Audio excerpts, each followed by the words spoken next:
الحمدللہ رب العالمین والصلاة والسلام علی سید المرسلین اما بعد۔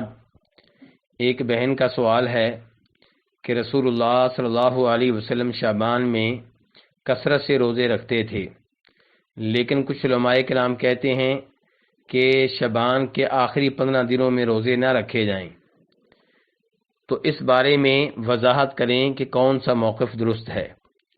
تو گزارش یہ ہے کہ اس میں کوئی شک و شبہ نہیں ہے کہ نبی علیہ الصلوۃ والسلام شعبان کے مہینے میں کثرت سے روزے رکھتے تھے۔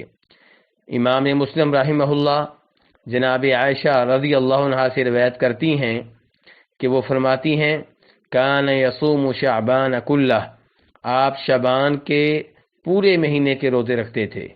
پھر وضاحت کرتی ہیں کان یصوم شعبان الا قلیلا، کہ آپ شعبان کے مہینے میں روزے رکھا کرتے تھے، چند ایک دن کے روزے آپ نہیں رکھتے تھے، ورنہ شعبان کے پورے مہینے کے روزے آپ رکھتے تھے۔ دوسری طرف وہ حدیث ہے جسے امام ابو داؤد اور ابن ماجہ وغیرہ روایت کرتے ہیں جناب ابو ہریرہ رضی اللہ تعالیٰ عنہ سے کہ نبی علیہ الصلوۃ والسلام نے فرمایا جب شعبان کا آدھا مہینہ گزر جائے تو اس کے بعد روزے نہ رکھو۔ اس حدیث کو شیخ البانی رحمہ اللہ نے صحیح قرار دیا ہے۔ تو اب ان دونوں حدیثوں کو جب جمع کیا جائے تو مفہوم یہ نکلے گا کہ شعبان کے آخری جو 15 دن ہیں ان میں روزے رکھنے سے اجتناب کرنا چاہیے، لیکن وہ آدمی یہ روزے رکھ سکتا ہے جو شعبان کے شروع سے روزے رکھتا چلا آ رہا ہے۔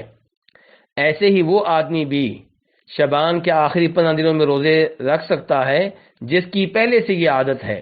مثال کے طور پہ وہ سوموار کا جمعرات کا روزہ رکھتا ہے، اب سوموار اور جمعرات کے دن شعبان کے آخری 15 دنوں میں بھی آئیں گے تو ان کے وہ روزے رکھ سکتا ہے۔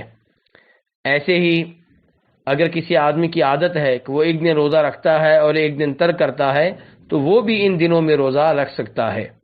ہاں، جو آدمی شعبان کے پہلے 15 دنوں میں روزے نہیں رکھتا اور سوموار جمعرات کے روزے رکھنے کی بھی عادت نہیں ہے، کو اور بھی ایسا سلسلہ نہیں ہے اور وہ شعبان کے آخری 15 دنوں میں روزے شروع کر دیتا ہے تو اس کے لیے ممانعت ہے۔ واللہ تعالی اعلم۔